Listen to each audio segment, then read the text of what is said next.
आता हे सण उत्सव का असतात?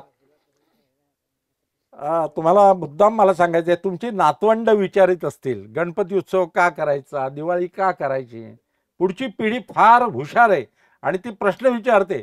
आजी आजोबांना उत्तर देता आलं नाही तर गुगलवरती सर्च करते आणि चुकीचं उत्तर दिलं तर हसतात आपापसात नातवंड. हे काय सण उत्सव? तर सण पहिल्यांदा जेव्हा सुरू झाले इसवी सन पूर्व 1500 वर्षापासून, इसवी सन पूर्व 1500, विचार करा, जगातल्या कुठल्याही संस्कृतीमध्ये इतके जुने इतिहास नाहीये, तो भारतीय आहे. मुद्दा मला सांगायचं आहे, हे सण कशासाठी आहेत? तर माणसाच्या आरोग्यासाठी. आरोग्य कसलं? शरीराचं आणि मनाचं. केवळ शरीराचं नव्हे, मनाचं. आता आपल्याला माहिती आहे शरीराचं आरोग्य कशावर अवलंबून असतं? तर आहारावरती अवलंबून असतं. आहार चुकीचा केला की आरोग्य बिघडतं, हे आपण अनुभवतो. आहार कसा केला की आरोग्य चांगलं राहतं? ऋतूप्रमाणे आहार घेतला की आरोग्य चांगलं राहतं. ऋतूप्रमाणे बदल करायला पाहिजे. आपल्याला माहिती आहे उन्हाळ्यामध्ये बाहेरून आलं उन्हातून आणि फ्रीजर मधलं पाणी प्यालं आजारी पडतो आपण. विरुद्ध वागलं तर आजारी पडतो.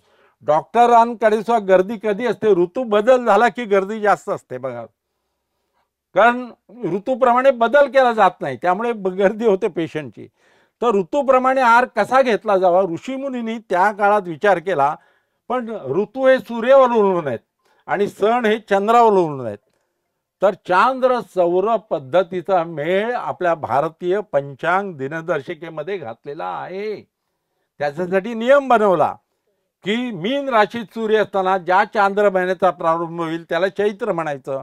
मेष राशीत सूर्य असताना ज्या चांद्र महिन्याचा प्रारंभ होईल त्याला वैशाख म्हणायचं. अशी रचना केली. पण कधी कधी काय होतं, एका राशीत सूर्य असताना 2 चांद्र महिन्याचा प्रारंभ होतो. तो पहिला अधिक मास येतो आणि दुसरा निज मास येतो आणि ऍडजस्टमेंट केली जाते. ही विशेष आहे. आपण इतर धर्माच्या बघितलं, काही लोकांचे चंद्रावरतीच अवलंबून आहेत सण. चंद्रावरती म्हणजे कुठल्याही ऋतूत त्यांचा उपवासाचा महिना येतो. पण आपला उपवासाचा महिना श्रावण हा पावसाळ्यातच येतो. कारण चलनवलन कमी होतं. आधुनिक काळात डाएटिंग जे करतात ते केलं जावं. मग लोक कधी उपवास करतील? पुण्याची आशा दाखवली की लोक उपवास करतील म्हणून पुण्य मिळेल. आता या जन्मात पुण्य मिळत नाही तर पुढच्या जन्मात मिळेल म्हणून तरी उपवास करा. बघा किती वैज्ञानिक दृष्टी शास्त्र शुद्ध आहे बघा. पुढच्या जन्माच्या आशेने तरी माणसं उपवास करतात. आता हे श्रावण महिना आणखी एक दुसरा श्रावण महिन्याचा उपवास करायचं कारण पूर्वीच्या काळामध्ये शेतामध्ये धान्य ते तयार व्हायचं, ते पुरायचं नाही. गावातलं धान्यच संपायचं श्रावण महिन्यात आणि ते संपल्यामुळे काय करणार? त्यामुळे उपवास करा. एक वेळा जेवलात तर सगळ्यांना धान्य गावातल्या लोकांना पुरेल, ही सामाजिक कल्पना भान त्यावेळी होतं. विचार करा किती पद्धतशीरपणे केलेलं आहे. तेव्हा उपवास आणि दिवाळीसारखे सण थंडीत, ज्यावेळी भूक जास्त लागते त्यावेळी थंडीमध्ये दिवाळीसारखा सण येतो. मकर संक्रांती तिळाची शरीराला आवश्यक असतात, ते तेलाचे आवश्यक असतात, ते त्यामुळे ते थंडीमध्ये येतात. ही रचना केलेली आहे. आणि शरीराचं आरोग्य झालं. पण मनाच्या आरोग्याला काय? तर मनाच्या आरोग्याला औषध म्हणजे उत्साह यायला पाहिजे, दुःख चिंता विसरायला पाहिजे. यासाठी उत्सव आहेत. आता आपण एकत्र उत्सव साजरा करतोय आज. आवळी भोजन, पूजन आणि भोजन, भोजन आणि पूजन म्हणायचं नाही. आवळी पूजन अगोदर मग भोजन. आपण बारीक बारीक चुका करतो त्या होऊ नये म्हणून मुद्दाम सांगतो. पूजन आणि भोजन, ते आवळी पूजन हे महत्वाचं. एकत्र आल्याने आपल्याला उत्साह येतो, मनातली दुःख चिंता विसरतो. गणपतीत बघा ना, लहान मुलं सुद्धा किती भावना होतात. नातेवाईक एकत्र येतात, एकत्र बसून जेवतो आपण. आजच सहभोजन आपण करणार आहोत. आपल्याकडे अन्नकूट केलं जातं बघा, सहभोजन. त्या काळामध्ये प्रत्येकाच्या घरामधलं आणायचं मंदिरात आणि एकत्र बसून, श्रीमंत असो गरीब असो, एकत्र बसून जेवायचं. काय झालं माहितीये का? हे आपलं सगळं पोथ्या पुराणात राहिलं, समजून घेतलं नाही, व्यवहारात आणलं नाही. विशेषतः मला सांगायला पाहिजे, इथे देवळात जाऊन दुर्गेची आरती जोरजोरात ओरडतात पुरुष वर्ग, पण घरी जी दुर्गा आहे मातेच्या रूपात, पत्नीच्या रूपात, बहिणीच्या रूपात, सुनेच्या रूपात तिच्याकडे दुर्लक्ष करतात. मला मुद्दाम सांगायचं हे सगळं. आज आपण पूजा का केली? आज आपण पूजा का केली? ही पूजा म्हणजे काय? गणपतीची पूजा कशाला करतो? तुमची नातवंड प्रश्न विचारतील, त्यांना उत्तर हेच द्यायचं. पूजा कशाला करतो? तर त्या आदर्शाच्या पुढे आपण नतमस्तक होतो, त्याचे गुण आपल्या अंगी आणायचा प्रयत्न करतो. आता गणपतीचे गुण 14 विद्या 64 कलांचा अधिपती. एक गुण जरी घेतला, एक विद्या जरी शिकलो आयुष्यात, एक कला जरी आयुष्यात शिकलो, आयुष्याचं कल्याण होतं. कलावंत, आता हे इथे संभूसे फोटोग्राफी कला आहे त्यांची, एक कला, आयुष्याचं कल्याण झालं बघा. काही गाणारे असतात, काही वाद्य वाजवणार असतात, एक कला चित्रकला. मला मुद्दाम गणपती पूजा दरवर्षी करतो म्हणजे एक कला आयुष्यात शिकून घे, ती पूजा मोठी आहे. आज आवळीची पूजा, आवळी महात्म्य सांगितल्यानंतर लक्षात पूजा का करतो? हा वृक्ष काय देतो, वृक्षाची कल्पना काय, हे सगळं पोथ्या पुराणात राहिलंय.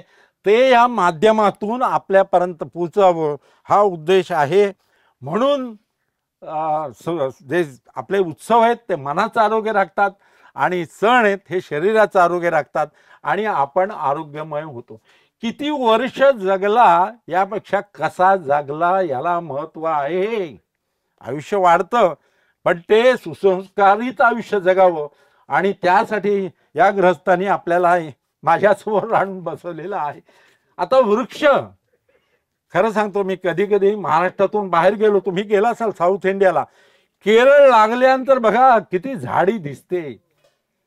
अमेरिकेत तर गेल्यानंतर वाईट वाटतं, ओ राखीव जंगल आहेत तिथे. ते बाहेरून लाकूड आणतात पण स्वतःचं लाकूड वापरत नाहीत. आणि आपल्याकडे पोथ्या पुराणात राहिलं वृक्षाचं. वराह पुराणात म्हटलेलं, वराह पुराणात, हे मी साक्षी पुराण हजारो वर्षापूर्वी लिहिलेले गोष्टी.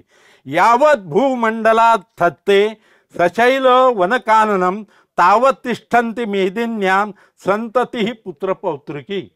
वराह पुराणात किती वर्षापूर्वी सांगितलंय ऋषीमुनींनी, मला सांगा ना काय सांगितलंय. मराठीत सांगतो, जोपर्यंत या भूतलावर पर्वत आहेत, वने आहेत आणि सरोवरे आहेत, तोपर्यंत तुम्ही आणि तुमची मुलं आणि भावी पिढ्या सुखानं राहतील. हजारो वर्षापूर्वी लिहिलेलं आहे. पण आपलं काय झालं, पुढच्या पिढीपर्यंत त्याचं महत्व, त्याचं कार्यकारण भाव, वैज्ञानिक दृष्टिकोन हे समजून घ्यायला पाहिजे.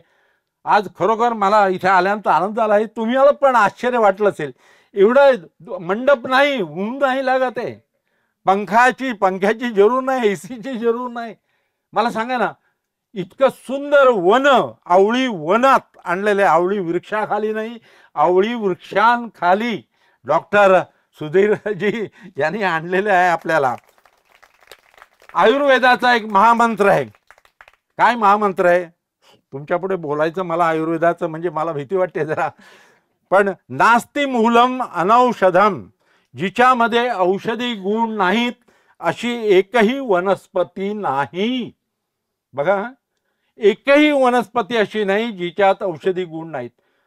याच्या पुढे जाऊन मी वाक्य सांगतो, असा एकही माणूस नाही की त्याच्यात गुण नाहीत. माणूस प्रत्येकामध्ये गुण आहेत, तुमच्या माझ्या सकट सर्वांच्यात. काय होतं माहितीये का, त्या गुणांवरती अवगुणांचं फूट चढतं आणि त्यामुळे गुण दिसत नाहीत. आतापर्यंत आयुष्य आपण विशेषतः ज्येष्ठांना सांगतोय, इतरांसाठी जगलो. आता आजपासून 10 तारखेपासून आपल्यासाठी जगूया, थोडं स्वार्थी होऊया. तुम्हाला माहितीये का, आयुष्यात सर्वात महत्वाची गोष्ट कोणती? आनंदात जगणं. त्याच्यापेक्षा महत्वाची कोणती? इतरांना आनंदित करणं. इतरांना आनंदित करीत करीत आपण जगणं, हेच तर खरं अलौकिक असतं. आणि म्हणून आजपासून आपण ठरवूया, थोडं स्वार्थी होऊया, इतरांच्या जीवनात आनंद अधिक फुलवूया. आणि हे महत्वाचं आहे. आणि ह्याचं महत्व वनस्पतीचं रामायण घ्या, महाभारत घ्या, पुराण, आयुर्वेद, या सर्व प्राचीन ग्रंथांमध्ये वृक्षांचं महत्व आहे. पण आपण महाराष्ट्र बकास केलेला आहे. सरकारविषयी तर बोलायलाच नको, कुठल्याही सरकारविषयी. सरकार करेल, पण मी किती झाडं लावली आहेत. आमच्या कोकणात म्हण आहे, मी कोकणातलाही म्हणून सांगतो की दुसऱ्याच्या झाडावरचं फुल काढलं तर पण स्वतः फुलझाड लावत नाहीत, आळशी माणसं. आता जरा उद्योगी झालेले आहेत इतरत्र बघून, आता खरोखरच लावायला लागलेले आहेत आंब्याची झाडं, कारण पैसे मिळतात हे माहीत झालेलं आहे. तेव्हा वृक्ष काय म्हटलंय ते मुद्दाम बघा, प्राचीन करतात, वृक्ष तोडणाऱ्याला यमदूत तलवारीच्या पात्याने कापतात, असं संस्कृतमध्ये लिहिलेलं आहे. मला मुद्दाम सांगायचं आहे की वृक्ष तोड करू नका. तुमच्यापैकी किती लोक लोणारला गेलेत? लोणार मिटिओरिट क्रेटर, अरे वा, बरेचसे हात वर झालेत. 52,000 वर्षापूर्वी 60 मीटर लांबीचा 20 लक्ष टन वजनाचा दगड महाराष्ट्रात पडला. पुन्हा एकदा सांगतो, 52,000 वर्षापूर्वी 60 मीटर लांबीचा 20 लक्ष टन वजनाचा दगड आकाशातून महाराष्ट्रात कोसळला. आज तुम्ही लोणारला गेलात तर तिथे 2 किलोमीटर व्यासाचं विवर दिसतंय. 2 किलोमीटर व्यासाचं 150 मीटर खोल आहे. तिथून दररोज 200 लाकडाच्या मोळ्या तोडून वर आणत होते. एवढी झाडी होती, नष्ट होत चालली. मी मुख्यमंत्र्यांना पत्र लिहिलं, त्यांना सांगितलं आता त्यांनी कंपाऊंड घातलेलं आहे, खाली जाऊ देत नाहीत, वृक्षतोड थांबवलेली आहे. एकनाथजी शिंदे ठाण्याचे ते, त्यांना सांगितलं मी अमेरिकेतल्या ॲरिझोना क्रेटर बघितलं, तिकडे $15 तिकीट आहे बघायला, आपल्याकडे फ्री होतं.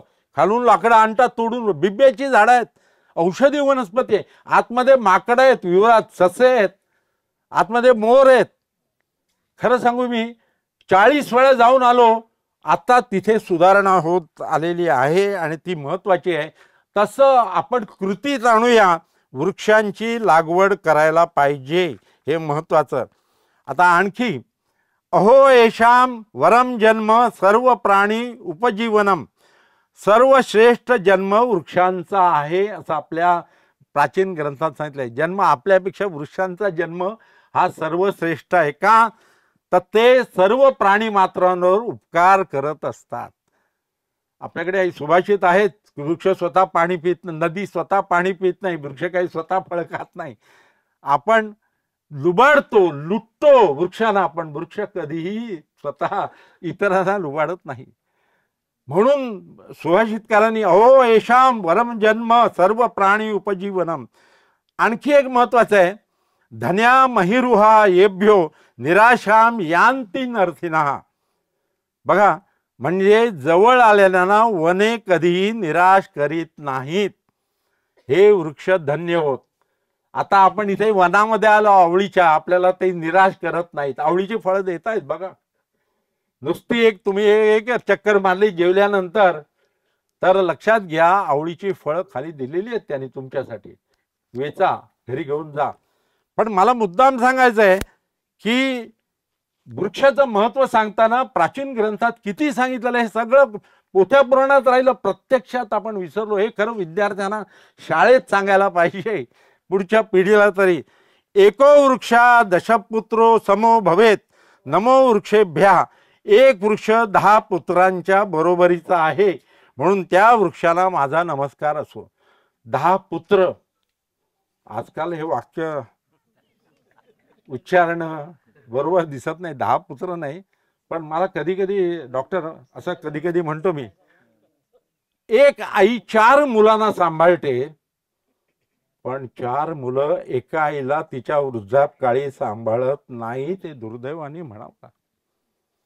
एक महिना ठेवतात, पुढच्या महिन्यात 1 तारखेला दुसऱ्या मुलाकडे जातात. ही वस्तुस्थिती आहे, ही वस्तुस्थिती आहे.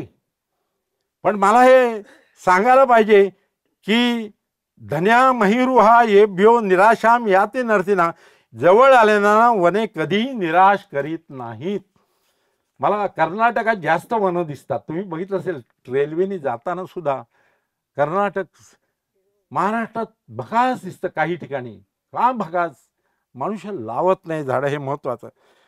महाभारतात तर अनुशासन पर्वात महर्षी व्यासाने काय म्हटलेलं आहे, वृक्ष हा ते पुत्र हा. तुम्हाला माहिती असेल वाक्य, मला वाटतं 8वीला धडा होता याचा. त्याच्या म्हटलंय वृक्ष हा ते पुत्र हा, म्हणजे वृक्ष तुमचे पुत्र आहेत. पुत्राची जशी काळजी घेता तशी वृक्षाची. मित्रांनो, हे वन झालंय, आवळी वन, हे एका दिवसात झालेलं नाही. मी आज त्यानं म्हटलं आपण एखाद्या ठाण्याच्या जवळ लावूया का वन, असं तयार करूया का? ते म्हणतात 15 वर्ष लागतील. 15 वर्षांनी आपण सगळ्यांना बोलवावं लागेल, याच लोकांना, आणि पूजा करायला लागेल. कारण ती झाडं बघा ना, ही झाडं कधी लावलेली आहेत, किती वर्षापूर्वी लावलेली आहेत, जतन केलेली आहेत. तेव्हा आज आवळी पूजन आणि भोजनानिमित्त आपण आवळी महात्म्य जाणून घेऊया. मला माझं बालपण आठवतं. आमच्या कोकणामध्ये घराच्या जवळच आवळीचं झाड होतं आणि सुरुंगीचं झाड होतं. सुरुंगी माहिती आहे? सुरुंगीचं झाड फाल्गुन महिन्यात फुलं येतात, कळे असताना काढायचे आणि गजरा केल्यानंतर तो फुलल्यानंतर मस्त दिसतो, वास पण, सुगंध अतिशय उत्तम. आवळीचं झाड होतं. आम्ही आवळीच्या घडाने आवळे आत्ता बघितले असतील. हा वृक्ष ओळखायचा असेल तर त्याचा खोड बघा, ज्याचं खोड साली निघालेले आहेत ना, ते आवळी वृक्ष. दुसरं चिकूची झाडं असतील, इतर झाडं असतील, पण बघा खोड, आपण जे वृक्षाची पूजा केली ते त्याचं खोड बघा, त्याच्यावरून तुम्हाला कल्पना येईल. तर आम्ही आवळे काढायचो लहानपणी. मला लहानपण आठवलं आता. आवळे काढायचो आणि आवळे काय तुम्हाला माहिती आहे, आवळे खाल्ल्यानंतर पाणी प्यालं तर गोड लागतं. मला सांगा ना, एकच फळ असं देवाने निर्माण केलेलं आहे, ते गोड लागतं. नंतर आमचे असं आवळी खायचं असायचं. मुलं शाळेत जाताना आवळे खायचे. एखादं मूल असायचं ना, ते एक आवळा जपून खिशात जपून ठेवायचं आणि मग सगळ्यांचे आवळे खाऊन झाले की काढायचं बाहेर आवळा तो आणि टुकटुक करायचं. तुम्ही लहानपणी केलं असेल कदाचित. भावंडाने एकट्याने खाताना दुसऱ्याला टुकटुक करायचं की मी हे खातोय, तू नाही खाऊ. मग हळूहळू प्रार्थना करायची, त्याची विनवणी करायची. मग चिमणीच्या दाताने आवळ्याचा तुकडा करा. चिमणीचा दात माहिती आहे का तुम्हाला? ती बहीण असायची, ती फ्रॉकमध्येच आवळा घालायची आणि फ्रॉकने तो आवळ्याचा तुकडा पाडायची आणि आपल्या भावाला द्यायची, तू पण खा, चिमणीच्या दाताने. ते मला दिवस आठवले. आवळा टोचून आम्हाला आवळा आई बसवायची, आवळा टोचायला दाभणाने टोचायचा आणि त्याचा मोरवळा करायचा. नंतर किसून मोरवळा करायचा. तुम्ही केला असेल, नसेल तर घेऊन जा आणि परवानगी यांची घ्या अगोदर. नंतर खारातले आवळे कुणी कुणी खाल्ले, जास्त हात वर करा. खारातले आवळे, अरे खरं सांगतो मी, 5 स्टार हॉटेल मधलं पक्वान्न सुद्धा कमी पडेल. सीझन मध्ये, आत्ताचा सीझन आवळ्यांचाच आहे. आवळे खाराच्या मिठाच्या बरणीत आमच्याकडे 3-4 बरण्या होत्या मोठ्या. तुम्ही चिनी मातीचे बरणी म्हणायचे त्याला, मोठ्या बरण्या होत्या. आणि हात घालून आवळा काढायचा, धुवायचा आणि खायचा. मस्त लागतो खारातले आवळे, वर्षभर टिकतात. अगदीच नाही तर मग आवळा कापायला आई सांगायची आणि उन्हामध्ये ते वाळवायचे, आवळकाठी करायची. तुम्ही पण केली असेल आवळकाठी. आवळकाठीचं सुद्धा आयुर्वेदात खूप उपयोग सांगितले. नंतर मित्रांनो, आवळीचं लोणचं कुणी कुणी खाल्लंय? मोहरी घातलेलं, चढवलेलं. माझी आई करायची, माझी पत्नी करते. ओ काय सांगू, आवळीचं लोणचं मोहरी चढवायची म्हणजे घुसळायची, अगोदर फेसायची. आणि ते आत्ताच डॉक्टरनी मला गोष्ट सांगितली, कोणतरी परदेशी माणसाला खायला दिलं आणि तो चढतोय ना मोहरी, डोळ्यातून पाणी येतं, पण आत आनंद वाटतो, सुख वाटतं. ते मस्त मोहरीचं लोणचं आवळ्याचं सुंदर होतं. तर मला मुद्दाम सांगायचे, पावसाळ्यानंतर थंडीच्या सीझन सुरू झाला की आवळे खूप येतात. पण असंच आमचं ते एकदा वादळ झालं कोकणात, खूप मोठं वादळ होतं आणि त्याच्यामध्ये ते रात्री झाड पडलं. आम्ही मुलं त्या दिवशी जेवलो पण नाही. आईनं देवापुढे खोबरं आणि गूळ ठेवला. मी आईला विचारलं लहान असताना, तू देवा, जो आवळीचं झाड पडलं आपलं आणि गूळ खोबरं का ठेवलं? ती म्हणे, आवळीच्या झाडाने पडताना सुद्धा आपल्या घराला जपलं, घरावर पडलं नाही, बाजूला पडलं म्हणून मी. आणि आईच्या डोळ्यातून गरम पाणी, अश्रूचं माझ्या हातावर पडलेले अजूनही मला आठवतात. ती घटना अजूनही आठवतं. या आवळी भोजनाच्या निमित्तानं मला ते आठवतं. आवळ्याला पवित्र फळ म्हटलेलं आहे, बहुगुणी म्हटलेलं आहे आणि त्याला धात्री, या वृक्षाला धात्री म्हटलेलं आहे. आत्ताच गुरुजींनी सांगितलं. धात्री म्हणजे काय, तर पृथ्वीसारखं गोल आवळ्याचं फळ असतं म्हणून. आणि धारण करणारं म्हणजे आई जशी मुलाचा सांभाळ करते तसं हे झाड आपले सांभाळ करतं. याला कल्पवृक्ष म्हटलेलं आहे. आणि हे मी आत्ता माझं नाही, हे कुठून मी सांगतोय, जेमिनी उपनिषदात सांगितलेलं आहे, छंदोग्य उपनिषदात आवळीचं महत्त्व सांगितलेलं आहे, शिवोपनिषदात सांगितलं आहे, रामायणात आहे, महाभारतात आहे, कौटिल्याच्या अर्थशास्त्रात सुद्धा आवळीचं महत्त्व सांगितलेलं आहे. जातक कथा वाचा, त्याच्यामध्ये आवळीचं महत्त्व सांगितलं आहे अनेक ग्रंथामध्ये. नंतर चरक, सुश्रुष, काश्यप संहिता, निघंट रत्नाकर या ग्रंथाचं संपादन माझ्या वडिलांनी केलं निर्णय सागर परिसरमध्ये असताना, कुळी सोमण, निघंट रत्नाकर, त्याच्यात सुद्धा सांगितलेलं आहे. आता हे वृक्ष आला कसा पृथ्वीवर याच्याविषयी एक कथा आहे. मी सर्व कथा सांगत नाही, थोडक्यात सांगतो. सरस्वतीनं बी दिलं, ते आवळीचं बी दिलं, धात्रीचं सरस्वतीनं, आणि लक्ष्मीनं बी दिलं, त्याच्यापासून तुळस निर्माण झाली. आणि भगवान विष्णू ते दामोदर दामोदर म्हणत होते प्रार्थनेमध्ये, तुम्हाला लक्षात असेल, भगवान विष्णूनं हे दोन्ही वनस्पती घेऊन गेले आपल्याकडे, म्हणून देवाचं या ठिकाणी सानिध्य आहे. आज तुम्ही इथे मंदिर नसलं तरी वनाचं मंदिर इथे आहे, इथं देवाचं अस्तित्व आहे. पूजा करणारे, पूजा ऐकणारे, पूजा पाहणारे हे म्हणूनच धन्य आहेत, हे सांगायला पाहिजे. सरस्वतीनं बी दिलं, त्याचं आवळे झाले, लक्ष्मीनं बी दिलं, त्याचं तुळस झाली, आणि दोन्ही वनस्पती भगवान विष्णूंना आवडल्या, आणि विष्णू दोन्ही वनस्पती घेऊन वैकुंठाला गेले. असं स्कंद पुराणात, पद्मपुराणात कार्तिक महात्म्य म्हणून भाग आहे, त्याच्यामध्ये सांगितलेलं आहे. आवळीचं झाड कुठे लावावं याबद्दल आपल्याकडे सांगितलेलं आहे. ब्रह्म वैवर्त पुराण आहे, त्याच्यामध्ये आवळीचं वृक्ष कुठे लावावा इतकं त्या वृक्षाचं महत्त्व आहे.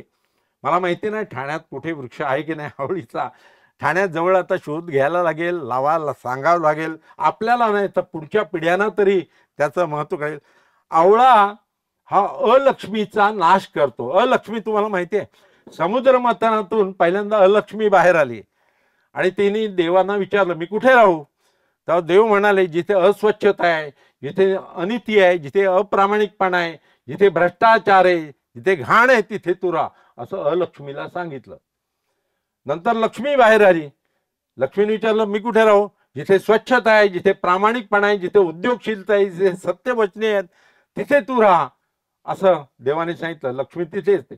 आणि अलक्ष्मीचं वाहन गाढव आणि शस्त्र म्हणजे झाडू, म्हणून आपण लक्ष्मी पूजनाच्या दिवशी झाडूची पूजा करतो. काही गावात तर शेणाची मूर्ती बनवतात अलक्ष्मीची, आणि गावाबाहेर विसर्जन करतात.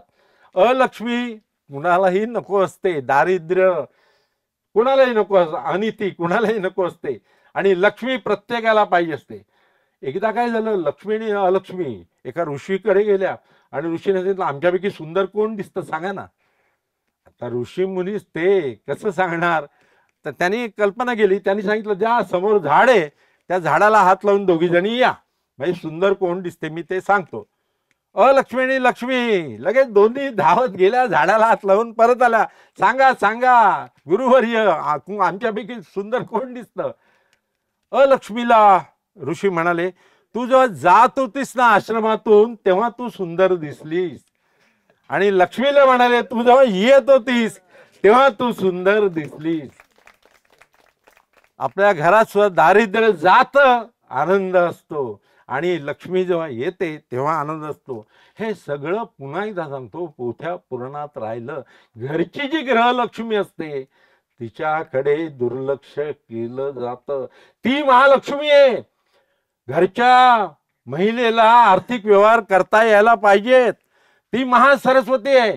ती सुशिक्षित पाहिजे, ती संस्कार करणार आहे, आणि ती महाकाली पाहिजे. गुंड आला तर 2 लाफा मारायची ताकद घरच्या स्त्रीमध्ये पाहिजे. आधुनिक काळामध्ये घरची स्त्री ही महालक्ष्मी, महाकाली आणि महासरस्वती पाहिजे. आवळी वृक्ष लावणाऱ्याला पुनर्जन्माचा फेऱ्यातून मुक्त होतो असं प्राचीन ग्रंथात सांगितलंय. म्हणजे मोक्ष म्हणतो ना तो या जन्मी मिळतो. आवळी वृक्ष लावला की पुनर्जन्माच्या फेऱ्यातून. आवळी वृक्ष ज्यांच्या घराच्या जवळ असतो त्यांच्या घराला भूत बाधा होत नाही, असं हे वाक्य एका ग्रंथामध्ये आहे. आवळी पूजन आपण केलं, मृदुमान्य राक्षसानं देवांना स्वर्गातून घालवलं. बघा आजकाल सुद्धा राक्षस चांगल्या लोकांना घालवतात, आहे की नाही? आज सुद्धा राक्षस कोणतेच मी सांगत नाही, तुम्ही बरोबर ओळखाल. राक्षस म्हणजे कोण? गैरमार्गाने पैसा मिळवतात, संपत्ती मिळवतात, बलाढ्य असतात, ज्यांची लोकांना, पुण्यवान लोकांना ज्यांची भीती वाटते, असे राक्षस. तर ते मृदुमान्य राक्षसानं देवांना स्वर्गातून घालवलं. तेव्हा देवाने पृथ्वीवर येऊन आवळी वृक्षाचा आश्रय घेतला, अशी कथा सांगितली आहे. त्या दिवसापासून आवळी वृक्षाची पूजा करण्याची प्रथा सुरू झाली. आणि आज आपण प्रार्थना गुरुजींनी सांगितली, म्हटली, ती महत्वाची आहे. तर ती 2 ओळी मी सांगतो. धात्री देवी नमस्तुभ्यं सर्व पाप क्षयं करी, निरोगम कुरुमा नित्यम निष्पापम धात्री सर्वदा. अर्थ सांगतो. धात्री म्हणजे आवळी देवी, तू सर्व पापांचा क्षय करणारी आहेस, तुला नमस्कार असो. पापांचा क्षय करणारी. इथे गंमत आहे बघा. पाप कुठलं? नकळत घडलेलं पाप. कळत घडलेलं पापाचा क्षय कधीही होत नाही. कळत घडलेली पाप, मी नेहमी सांगतो, त्या तुम्हाला आता येईलच. सिंहस्थ आला की गोदावरीच्या पाण्यात डुबकी मारत जातात. लोकसत्तेमध्ये मी लेख लिहिला होता. डुबकी मारली गोदावरीच्या पाण्यात सिंहस्थात तर पाप जात, असं काही लोकांना कळलं. ते डुबकी मारायला गेले, बुडवून ठेवलं तरी पाप जाणार नाही. एका ऋषीने सांगितलेलं आहे. ऋषीनी, मी सांगत नाही. याज्ञवल्क्य ऋषीने सांगितलं. याज्ञवल्क्य, हे माझं नाही. नकळत घडलेलं पाप जातं, कळत घडलेलं नाही. ही बघा किती व्यवस्थित नियम पद्धती केलेली. कळत घडलेलं पाप जात असेल तर लोक पाप करतील आणि इकडे आवळीची पूजा करतील. पाप गेलं. नकळत घडलेलं पाप कोणतं ते पण मी सांगतो. तुम्ही चालताना पायाखाली मुंगी चिरडली गेली, ते नकळत घडलेलं पाप. अशी अनेक नकळत घडलेली पाप जातात. म्हणून ही प्रार्थना आहे. धात्री देवी नमस्तुभ्यं सर्व पाप क्षयं करी, निरोगम कुरुमा नित्यम निष्पापम धात्री सर्वदा. कार्तिक शुक्ल दशमी पासून पौर्णिमेपर्यंत एखाद्या दिवशी आवळीच्या झाडाखाली स्वयंपाक करून इष्टमित्रांसह भोजन करावं, असं आवळी भोजनाचं महत्त्व सांगितलेलं आहे. आज आपण जेवण हॉटेलमधून आणलेलं नाहीये. आणता आलं असतं, होय की नाही, तयार जेवण. पण इथे झाडाखालीच भोजन केलं, तयार केलं जात आहे. याच्यापेक्षा दुसरं, ते भोजनाचा आस्वाद घेताना जे पुण्य मिळेल त्याच्यापेक्षा दुसरं कुठलं सुख आणि कुठलं पुण्य. म्हणून ते महत्वाचं आहे. आवळी संस्कृतमध्ये आमलक शब्द आहे. आवळीला आमलक. हे फळ अमृताप्रमाणे आहे. अमृताप्रमाणे आहे. आज मार्केटमध्ये बघितलं तर आवळीची किंमत सुद्धा फळाची जास्त आहे. इथे झाडं दिसत आहेत आपल्याला, पण किंमत जास्त आहे. कारण निघंट रत्नाकरमध्ये लिहिलेलं आहे, आवळी वृक्ष हाड सांधणारे आहे. तुम्हाला माहिती आहे, पुढे हाड तज्ञ असायचे, ते आवळीच्या झाडाचा उपयोग करायचे. त्याचा हाड सांधणारे आहे, शुक्र धातू वाढवणारे आहे, शीतायाने केसांना हितकारक आहे. आवळी तेल तुम्हाला माहिती आहे. उपयोग तृष्णा, म्हणजे एखाद्याला तहान जास्त लागत असेल तर आवळा खाल्ला की तहान भागते. जाताना प्रवासात तुम्ही अनुभव घेऊ शकाल. पित्त झालं असेल, पित्त, तरी आवळा खाल्ला पित्त कमी होतं. मेदोरोग, कफ, घर्म, घाम जास्त येत असेल तरी आवळ्याचा उपयोग करावा. आवळी फळ हे किंचित तुरट, स्वादू, कडवट फळ असलं, आंबट, तुरट, शीत आहे. पण महत्वाचा गुण त्याचा वार्धक्य दूर ठेवतं. वयाच्या 83व्या वर्षी सुद्धा तरुणाप्रमाणे वागता येते. मी अनुभवाने सांगतो, आवळीचं फळ खाऊन वार्धक्य दूर ठेवता येतं. शरीराचं वार्धक्य केवळ नव्हे तर मनाचं वार्धक्य. आजकाल तरुण वर्ग सुद्धा कधी कधी वृद्ध झालेला दिसतो, मनाने निराश. हे फ्रस्ट्रेशन घालवायचं असेल तर पुढच्या वर्षी आवळी पूजन भोजन कार्यक्रम डॉक्टर साहेब जाहीर केला की पहिलं नाव नोंदवायला सांगा त्या तरुणांना. खरं सांगतो, मी अनुभवलं की लक्षात येतं. वार्धक्य आणि व्याधी नष्ट करणार आहे, केसांना हितकारक आहे, शरीरास हितावं आहे. उपयोग काय? अरुची, काही लोकांना चव लागत नाही तोंडाला, आवळा खा असं सांगितलंय. रक्त, पित्त, विषबाधा झाली तर आवळी वृक्ष त्याच्यावर आहे. ज्वर, ओकारी, मलबद्धता, शोथ, तृषा. आता ते फळ आंबट असल्यामुळे वातनाशक आहे, मधुर शीत असल्यामुळे पित्तनाशक आहे आणि तुरट असल्यामुळे कफनाशक आहे, असं निघंट रत्नाकर मध्ये सांगितलेलं आहे. आवळ काठी केली ती वापरली तरी चालेल हे सांगितलंय. वैद्यतीर्थ अप्पाशास्त्री साठे यांचं एक पुस्तक आहे, घरगुती औषधे, कदाचित तुमच्याकडे सुद्धा असेल ते पुस्तक, घरगुती औषधे. त्याच्यामध्ये कसं औषध तयार करावं हे सांगितलेलं आहे. रस करायचा असेल घरी करून बघता येईल. पित्तनाशक रस असतो त्याचा. भोवळ चक्कर आली, डोळ्यापुढे अंधेरी आली तर काय करायचं? 20 ग्रॅम आवळ्याचा रस, 20 ग्रॅम आणि 20 ग्रॅम खडी साखर घालून 2 दिवस घेतल्यानंतर हे जे आजार आहेत ते दूर होतात, असं आप्पाशास्त्री साठेने घरगुती औषधे ग्रंथात सांगितले. लघवीला साफ होत नसेल, दाह होत असेल, युरिन इन्फेक्शन झालं असेल तर दाह थांबवता येतो. 20 ग्रॅम रस आणि 20 ग्रॅम खडीसाखर 2 वेळा घ्यायची असं सांगितलेलं आहे. आम्ला पित्त झालं असेल तर रस, जिऱ्याची पावडर आणि खडीसाखर 15 दिवस घ्यायची असं सांगितलेलं आहे. आणि कोरडी खरूज झाली असेल त्वचेला तर आवळ्याचा लेप काढायचा, आवळ काठीचा, आणि तो लावायचा असं सांगितलंय.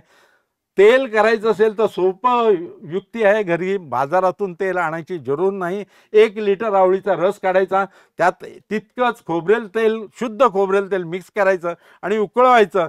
रस आटून तेल शिल्लक राहिलं की ते तेल घ्यायचं. डोकं थंड राहतं असं सांगितलं. आजकाल तर आवश्यक आहे, डोकं गरम होतात त्यांच्यासाठी. आवळकाठी, चित्रक, हिरडे फळ, पिंपळी आणि सैंधव, वस्त्रगाळ पावडर 3 चूर्ण 3 ग्रॅम पाण्यात बरोबर घेतलं तर पोट साफ राहतं. तोंडा सुजी, मोरावळा तर करता येण्यासारखा आहे, तो करू शकतो आपण. आंब्याच्या वड्या पण, आवळ्याच्या वड्या पण करता येतात. मोदकांसारखं आवळा उकळवायचा आणि त्यात साखरेचा पाक घालून वड्या करता येतात आवळीच्या. पण ही औषधं करताना वैद्यांचा सल्ला घ्या, हे अंडरलाईन वाक्य आहे पुस्तकातलं, ते सांगतो. आपण औषधं स्वतःची स्वतः घेऊ नका असं ग्रंथात सांगितलेलं आहे. आता मित्रांनो, नक्षत्रांचा वृक्ष सांगितलेले आहे, आराध्य वृक्ष. हे कशासाठी सांगितलंय? त्या नक्षत्र, तुमच्यापैकी किती लोकांचं भरणी नक्षत्र आहे? भरणी जन्म नक्षत्र. अरे वा मॅडम, तुम्ही खरोखर नशीबवान आहात. कारण भरणी नक्षत्राची आराध्य देवता आवळी, धात्री आहे. धात्रीच्या झाडाखाली बसून तुम्ही जेवण घ्या, बघा किती फरक पडेल. पण हे कशासाठी सांगितलंय ते वैज्ञानिक दृष्टिकोनातून सांगतो. ते म्हणजे त्या वृक्षाचा सांभाळ त्या ग्रस्तांनी करायचा आहे, तो वृक्ष लावायचा आहे आयुष्यात. ज्यांचं मी सांगतो इथे अश्विनी कुंचला, भरणी आवळी, कृत्तिका उंबर, रोहिणी जांभळ, जांभळीचा, मृग खैर, आर्द्रा कृष्णागरू, पुनर्वसू वेळू, वेळूचं झाड माहिती असेल, पुष्य पिंपळ, आश्लेषा नागचाफा, मघा वट, वडाचं झाड, पूर्वा पळस, उत्तरा पायरी, हस्त जाई, चित्रा बेल, स्वाती अर्जुन, विशाखा नागकेशर, अनुराधा बकुळ, ज्येष्ठा सावर, सावरीचा कापूस असतो माहिती असेल, सावर. त्यानंतर मूळ राळ, पूर्वाषाढा वेत, उत्तराषाढा फणस, श्रवण रुई, धनिष्ठा शमी, शततारका कळंब. पूर्वा भाद्रपदा नक्षत्राचा वृक्ष बरेच ठिकाणी असतो. आम्र, आंब्याचं झाड. उत्तरा भाद्रपदा कडुलिंब आणि रेवतीचा मोह वृक्ष असे सांगितलेले आहेत. का तर त्या वृक्षाची काळजी त्यांनी घ्यावी. भविष्य पुराणात म्हटलंय, कपित्थ बिल्वा मलक त्रयंच पंचा प्रवाही नरकम न पश्चात. कवट, आवळा आणि बेलाची 3 झाडे जो लावतो त्याला नरक दिसणार नाही, म्हणजे त्याचं आयुष्यात कधीही अशुभ होणार नाही, नेहमी त्याचं कल्याण होईल. आता वृक्ष बघा तुम्ही, मी मगाच एक ओळख सांगितली तुम्हाला, त्याच्या खोडावरती पापुद्रे दिसतात बघा, खोडावरती 6 ते 12 मीटर उंच झाड असतं. हे प्रचंड नाही, म्हणजे देवाने कसं काय आश्रय घेतला असेल या झाडाचा कल्पना येत नाही. चांगले इतर वृक्ष आहेत मोठी, पण आवळीच्याच झाडाचं घेतलं कारण ते फळाची किंमत आहे म्हणून. नंतर हा वृक्ष पानझडी करतो. हा शिशिर ऋतूमध्ये पानं गळून पडतात त्याची, बुंध्याचा व्यास 20 ते 40 सेंटीमीटर आहे. तो वेडा वाकडा असतो बघा ना, सरळ असा वृक्ष नाही. आतून फांद्या जमिनीपासून काही अंतरावरती निघालेले आहेत बघा, आंब्याच्या झाडासारखा नाही. तर पापुद्र्याने गळून पडते. वृक्षाची साल पातळ हिरवट करड्या रंगाची पापुद्र्याने गळून पडल्याने बदामी पिवळसर तपकिरी रंगाची असते. पण हे लाकूड कठीण लाकूड आहे, लालसर रंगाचे आहे, पाण्यामध्ये दीर्घकाळ टिकतं. पाण्यामध्ये दीर्घकाळ टिकणारं असं हे आवळी वृक्षाचं झाड आहे. आणि हे म्हणून ते झाड जवळून बघा, हे झाड बघायला सुद्धा मिळत नाही. आता आवळी खाल्यानंतर पाणी पिल्यानंतर गोड का होतं ते वैज्ञानिक दृष्टिकोनातून सांगतो. तोंडातील लाळेच्या क्रियेमुळे त्यातील ग्लायकोसाइड्सचं विघटन झाल्यामुळं आपलं तोंड गोड होतं आवळी खाऊन पाणी प्याल्यानंतर. हा वृक्ष आहे तो जगभर नावाजलेला आहे. भारतीय वृक्ष आहे, इतर देशात सुद्धा आढळतो तो. याला म्हणतात one tree pharmacy. One tree pharmacy असं पाश्चात्य लोक याचा उल्लेख करतात. आणि काही ठिकाणी वन फ्रूट फार्मसी, याचं एक फळ म्हणजे फार्मसी आहे. विचार करायचा असा हा आवळी वृक्ष धात्री, आणि त्याच्या खाली आपण बसलेलो आहोत, त्याच्या खाली आपण पूजन केलं त्या वृक्षाचं आणि भोजन करणार आहोत. इथे पानं फुलं एकत्र असल्यामुळे पायथलन्स असं म्हणतात. आणि ॲम्ब्लिका म्हणजे औषधी वनस्पती आहेत म्हणून म्हटलं जातं. अर्थात मी मुद्दाम इतर भाषांचे शब्द बघितले. हिंदीमध्ये आमला म्हणतात, अंबलिका म्हणतात, अनोला म्हणतात, दौला म्हणतात. गुजरातीमध्ये आमला अंबला म्हणतात. कन्नडमध्ये आमलक धात्री नेल्लिका म्हणतात. तामिळमध्ये नेल्ली मरम असं म्हणतात. तेलुगूमध्ये उसिरिक म्हणतात. मल्याळीमध्ये अमलक म्हणतात. इंग्रजीमध्ये ॲम्बेलिक मायरोवलन असं म्हणतात. संस्कृतमध्ये आदिफळ असं म्हणतात. मित्रांनो, मी बोलत राहीन, तुम्ही ऐकत राहाल. पण आपल्याला आवळी वृक्षाची पूजन केलेलं आहे गुरुजींनी अत्यंत उत्तमरित्या. त्याच्याभोवती आपल्याला फेर पण धरायचा आहे. खरं सांगतो मी, लहान मुलं व्हायला हरकत नाही आपण आजच्या दिवस. आणि सभोवती फेर धरून तुम्ही नृत्य करू शकता. आजचा दिवस हा महत्त्वाचा आहे. त्या दृष्टीनं शेवटी प्रार्थना करण्यापूर्वी एक सांगतो, भक्ती पाहिजे. प्रत्येक गोष्ट करताना, वैज्ञानिकाचा सुद्धा प्रयोग करताना भक्ती असते, म्हणून तो प्रयोग यशस्वी होतो. एक रूपता. चित्रकार जेव्हा चित्र काढतो किती भक्ती तल्लीन होतो, तुम्ही बघितलं असेल. प्रत्येक कलावंत वाद्य वाजवताना तल्लीन होतो. तहान भूक सगळं ते निघून जातं. आपण सुद्धा आजचा दिवस आनंदात असा घालूया. या आवळी वृक्षाच्या खाली भक्ती पाण्यात मिसळली की त्याचं तीर्थ होतं. भक्ती अन्नात मिसळली की त्याचा प्रसाद बनतो. भक्ती गीतात मिसळली की त्याची प्रार्थना होते. भक्ती कार्यात मिसळली की त्याची सेवा होते. आणि भक्ती जीवनात मिसळली की एक यशस्वी जीवन होतं. आणि आज ते यशस्वी जीवन आपल्याला मिळालं आहे. आजचा दिवस महत्त्वाचा झाला आहे. तो डॉक्टर रानडे आणि यांची टीम, घंटाळी मंदिर संस्थान. म्हणून इथूनच घंटाळी देवीला प्रार्थना करूया की तुझ्यामुळे, तुझ्या संस्थान, त्या संस्थांच्या कार्यकर्त्यांमुळे आज आम्हाला आवळी पूजन आणि भोजन अनुभवता आलं. तेव्हा तुला शतशः वंदन करूया आणि प्रार्थना करतो, सर्वेत्र सुखिनः सन्तु, सर्वे सन्तु निरामया, सर्वे भद्राणि पश्यन्तु, मा कश्चित् दुःखवाहिनी दुःख प्राप्नुयात्. या विश्वाचा सर्व लोक सुखी होत, सर्व लोक निरोगी होत, सर्वजण चांगले पाहोत, कोणालाही दुःख यातना होऊ नयेत.